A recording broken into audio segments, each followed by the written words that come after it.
are now into the game and spawning in the bottom right-hand side for Storm Gaming. He is Gerald. And his opponent, spawning up at the top left for Team Starlight Twinkle. It is the Spirit of St. Louis. Of St. Louis, Missouri. Yeah. Cross the Atlantic Ocean in a certain amount of time. Is that a thing, the Spirit of St. Louis? How did that pop into your head? I'm curious. I think, well, it's the only thing I could think of that started with Spirit, like off the top of my head. And I think the Spirit of St. Louis, I think that's what it's famous for. I honestly am not 100% sure. So St. Louis is a city that is famous for a thing that isn't there? Oh, that's actually a good question. Yeah, because I think it's in the Smithsonian, right? Wait, there is a spirit trapped in the Smithsonian? Yeah, of St. Louis. Really? That's incredible.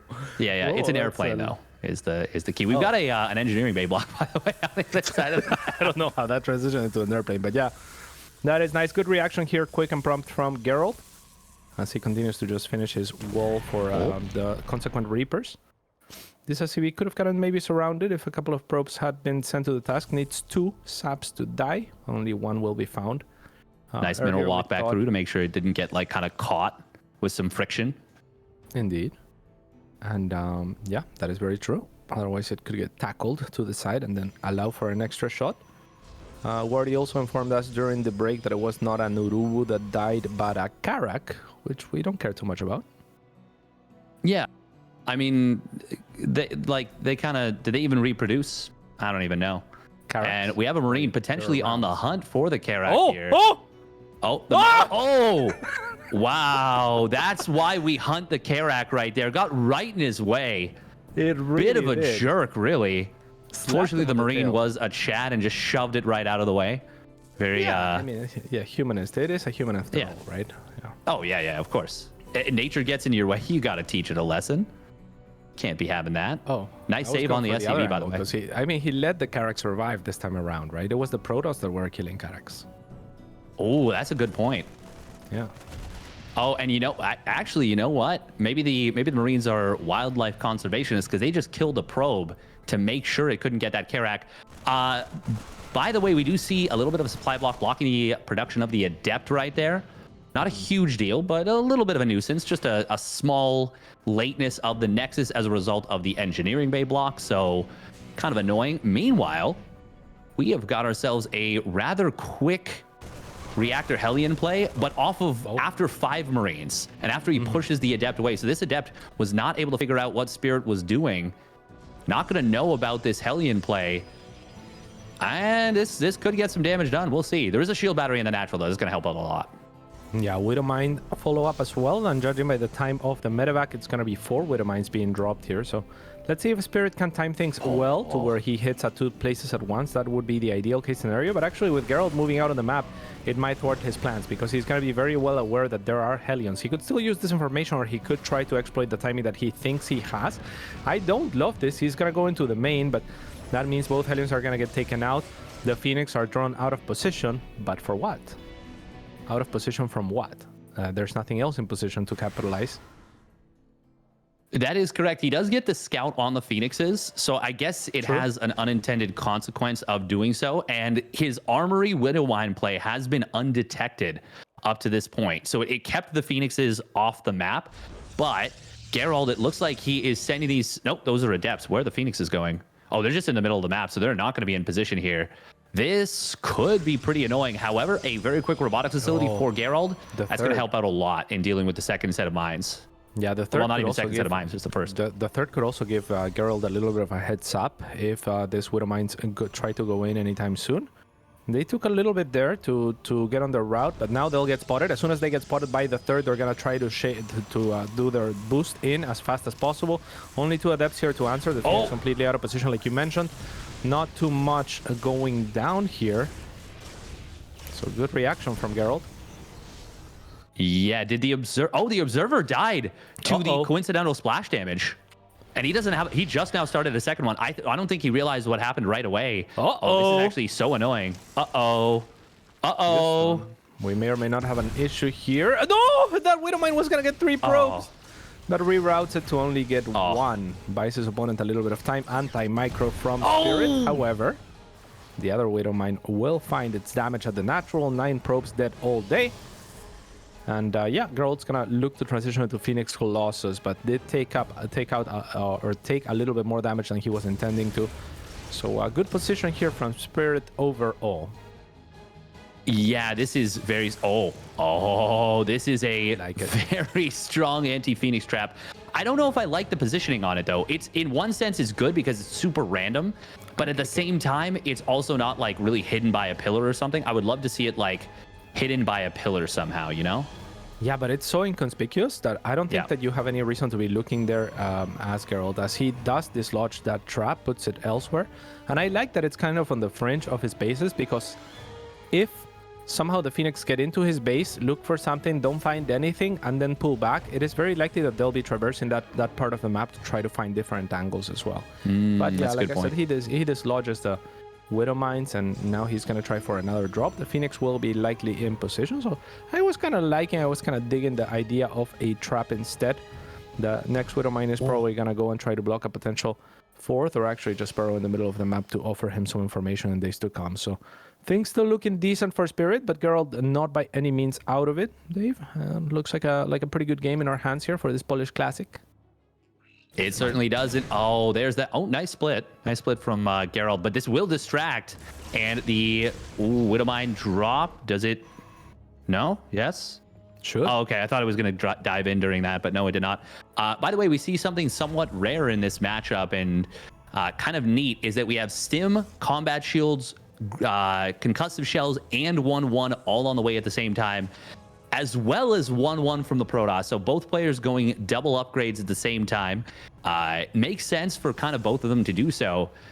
This is definitely a good situation for Spirit, though, overall. He is definitely in the lead off of the opening. Got a good amount of damage, more than Gerald wanted to take. But Gerald is the king of holding on. Now for the mines. He shows the Phoenix out of position. Now the mines finally, this time around, Spirit paying attention enough to capitalize. Will burrow 2 of those mines. Oh, Gerald not paying attention. Oh, no. Oh, no. You hate to see it. When you pay attention a little bit too late, sometimes it's the worst case scenario because your probes clump up around each other as you try to evacuate. Exactly what happened there. 13 probes go down. The Phoenix will finally chase down the medevac and punish it, but yeah, I mean, you're happy to die if you're that medevac at that point. 13 probes is exactly what you came for, as Spirit now elongates his worker lead to 65 versus 55. A difference of 10, now 9. This is a very unpleasant situation for Gerald right here. Now, Gerald will have Extended Thermal Lance and 1-1 ready for this push, but does he know about the double medevac on the left side? I do not believe so. I don't think there's an observer. There is an observer on the bottom side, and that will probably see this. Actually, the Phoenix is getting into position. They were.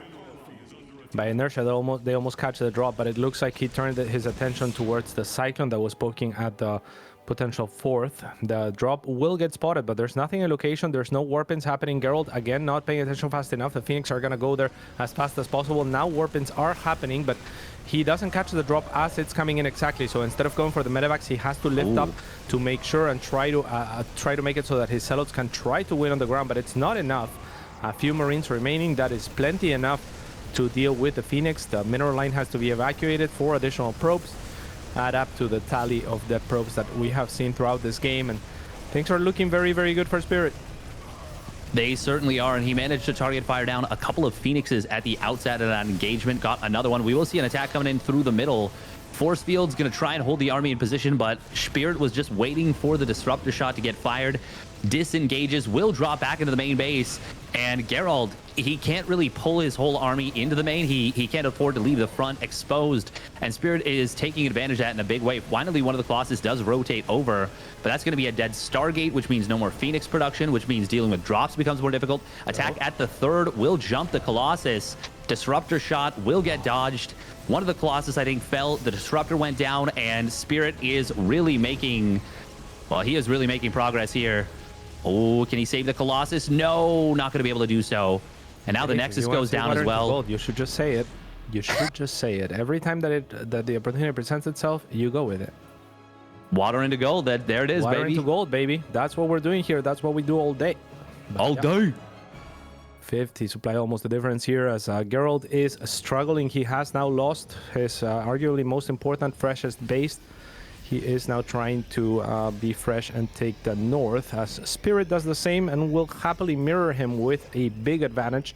4 bases to 3 operational with a 5th and a 4th respectively coming up. So Spirit in a commanding position right now. And he has had a good position and he has done very well to exploit that position time and time again. So I don't think anything's going to change.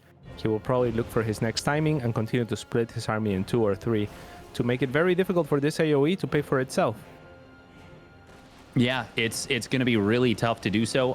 Gerald was on 4 gateways for a very large period of this game. He just now finished out 4 more. And that will time out nicely with his 2-2, as well as his blink.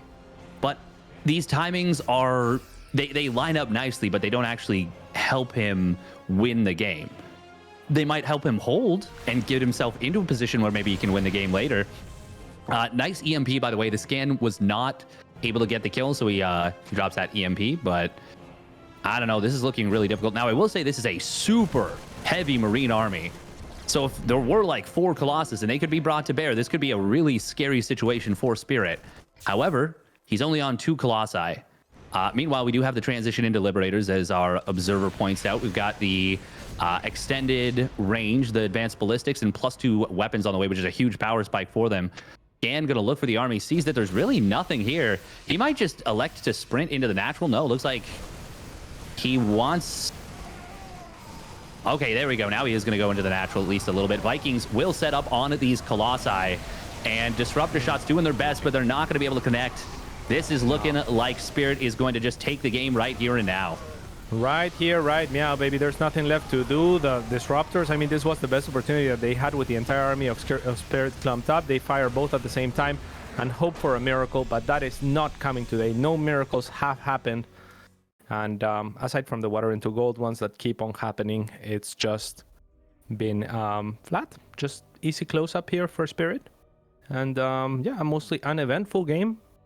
Not very many super exciting portions to it. I think the Marine versus the Karak was one of the highlights there because Spirit just had control the entire time, it felt like, and Gerald was just not let into the game. He wasn't allowed to play. He had a couple of opportunities, but those Widow Mines in the early game just kept on snowballing and he kept on doing damage, and Spirit just a masterclass of how to capitalize on that damage. Yeah, Spirit, I mean, we talk about it a lot. His mechanics are top notch. His macro is so good. And he just really, you got to match him on that. And if you can't, avoid taking that early damage, especially against the Armory Widowmine type plays, you're going to have a terrible time. And we kind of saw that in game number 1. Gerald, he's going to need to tighten things up in the early game to be able to compete with Spirit as the game gets later and later. And yeah, poor Gerald gets continue to put up against his Polish brethren. Yesterday he had to kill Christianer, but today a much taller order in Spirit who has been looking hot. He had a match against Aquadon yesterday, game 2, highly recommended. An excellent match from Aquadon. Actually, I mean, obviously Spirit wins, so it had to have been an even better match from Spirit, but more or less in line with expectation, whereas Aquadon played out of his mind to surprise at least Guardicio and myself. Today, Gerald has to do the same, but turn it up a notch if he is actually going to come up with a victory or at least a map. Altitude, not an easy one to make it happen, so we'll see what he has in store. Yeah, it's definitely a map. To be honest, I feel like this entire map pool feels comfy for Spirit, just because he loves the macro game, he loves taking things late, and he is super good in those scenarios, as we have spawning down in the bottom left. Looking to punch his tickets into the playoffs with one more map win for Starlight Twinkle. It is Spirit of St. Louis, baby. St. Louis, Missouri. Oh, we have a couple of Texans now adopting Spirit as well as his opponent in the top right-hand side. He is Gerald for Sidestorm Gaming. of Rivia. That is very true. Gerald Not enough of Geralt of Rivia memes out there. I think that's something as a community we can work on. We can do better. I mean, the guy has the most majestic mustache. He has the biggest room in the world. How many more memes can we add on to him?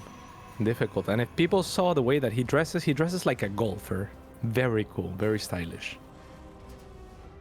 That's so funny because when you say that, I have like 3 things that pop into my head, and they're all very specific.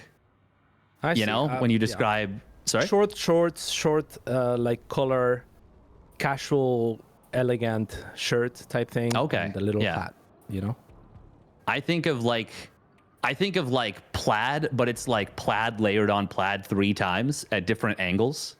That's one of the things that comes to my head. I see. Like a more and then I think of Tiger Woods with his red, what is it, black pants, red shirt? Pants. Instead short shorts, but Tiger Woods otherwise, basically. Oh, okay. He does the Tiger Woods, but with short shorts instead of the black pants. Yeah, I feel like there's a market for that. Tiger Woods with short shorts. Yeah. And also Gerald doesn't cheat. Got him. Got him. Got him. Oh, yep. That was a saga of the news. That was a thing that happened in history. That was a thing that happened. What an interesting event. Interesting event. Yeah. I think Tiger Woods, I mean, it brought a lot of publicity to him. I don't know if perceptions changed radically for most people. Not really, right? I mean, Tiger Woods, known for it's pretty interesting to see those kind of things as we have Monster Energy and the U.S. Air Force bringing us the coverage.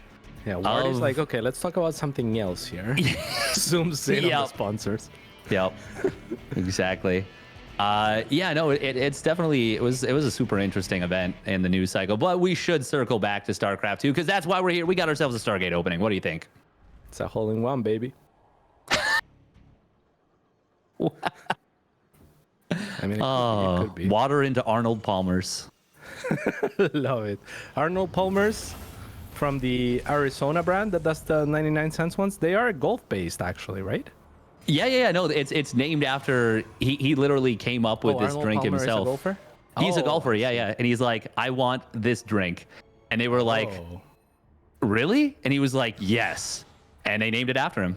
Yeah. Reaper gonna get tracked by the Adept, I believe. Oh, sorry? Is he?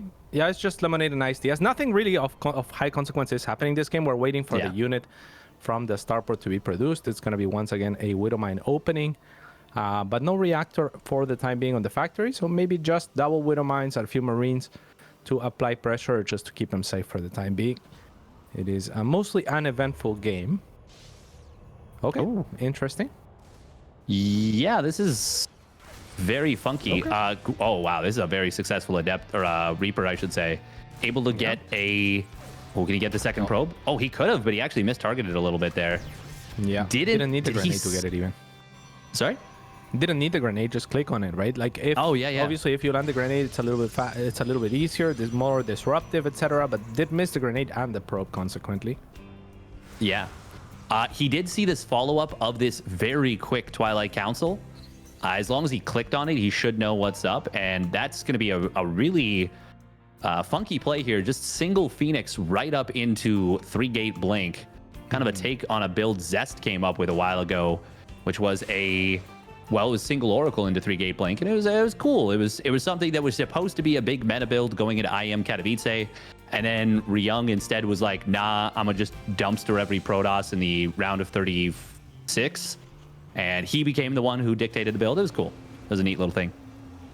Yeah, Haas actually did a similar build with great success just yesterday in the Asia region, where he gets his one Phoenix. The one Phoenix is nice because it deters aggression, right? We've seen it patrolling onto the site, so if there was a Widowmine drop or something of the sorts, he would have been able to spot it, been able to help deal with it. It already helped deal with the initial aggression of the Hellion, and then it's the spotter, right? So it kind of feeds murky information to your opponent that you have a Stargate, that you are unlikely as a result with most build orders to be very aggressive, because usually the investment of the Stargate represents further investment to get juice out of that Stargate. But here the Phoenix becomes a spotter. Also, an Oracle is added on from Gerald as well as a third, so this is not going to be nearly as all-in or as committed as has made it to be. But he does have Blink, so I'm a little bit surprised that he's not across the map trying to make something happen with it right away. Yeah, that feels like that's like the whole benefit of a play like this is you really do want to dictate the pacing, dictate the flow, try and get something done. Now this is really cool because this Stargate is, I mean, he did pump out an Oracle so we can get Revelations, etc. But this is now transitioned very heavily into what is going to be a Charge Lot Stalker composition, which I have been thinking about a lot as the Double Forge style should be coming back into favor a little bit more, is trying to kind of snowball little skirmishes into your favor with a play like this. We are going to see, the Stalkers. Okay, looks like he's able to pick off a couple of units here, but he will lose one of those Stalkers. Didn't blink back, which is weird because unless I missed something, he had blink available. Oh, Stasis Ward. Oh, Cyclone gets a little bit too far ahead of the pack. That could have been a really nice Stasis Ward there for Gerald, but not going to be able to be the case. 1-1 in stim, though. Or sorry, not 1-1. +1 stim combat shields are going to be done before Gerald is really ready to fight. He needs to buy a lot of time right now for his 1-1 in charge.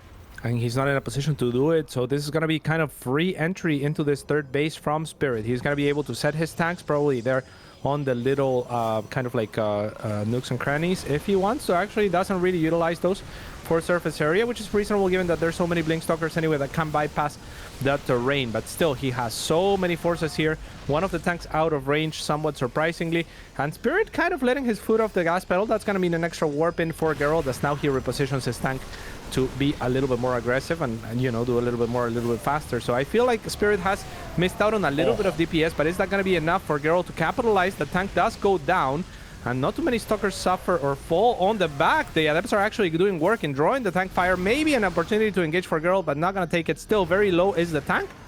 So 3 stalkers or 2 stalkers being blinked to target it down while the rest of the army fights. Definitely an option here. Yes, indeed. We do see a drop in the main base. This is going to be a problem right here.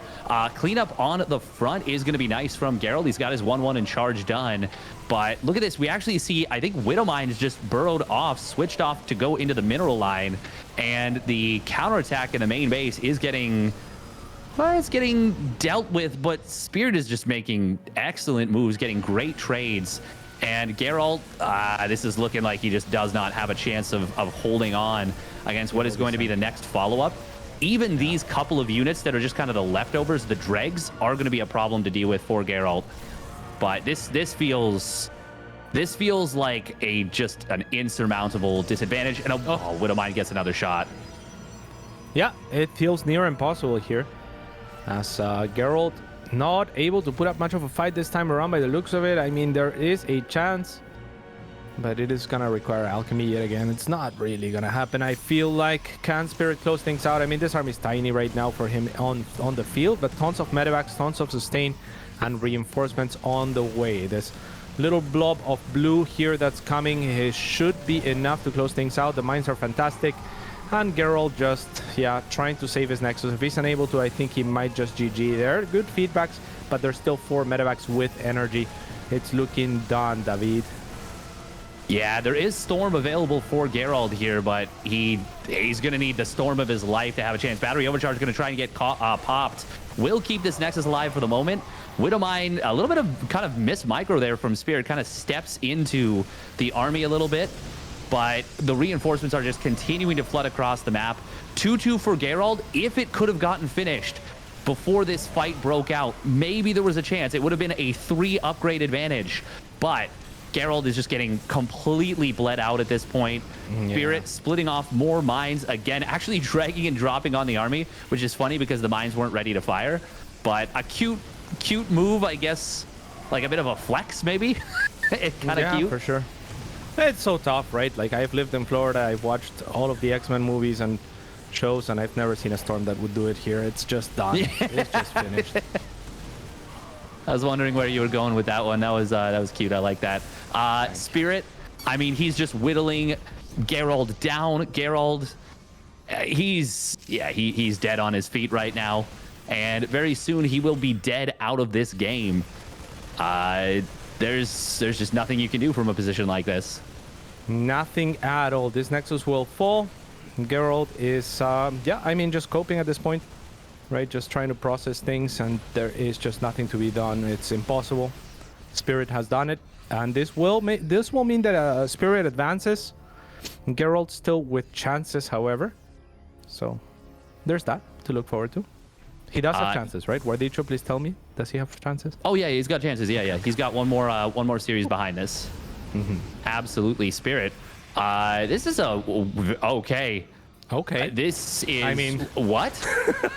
Okay. Well, if before was a flex, this is the double flex as he drops directly on his opponent's army. Ironically, if Gerald had actually not morphed those Archons and stormed those 4 medevacs, or like 5 or 6 medevacs, there was a small chance that he clears the attack.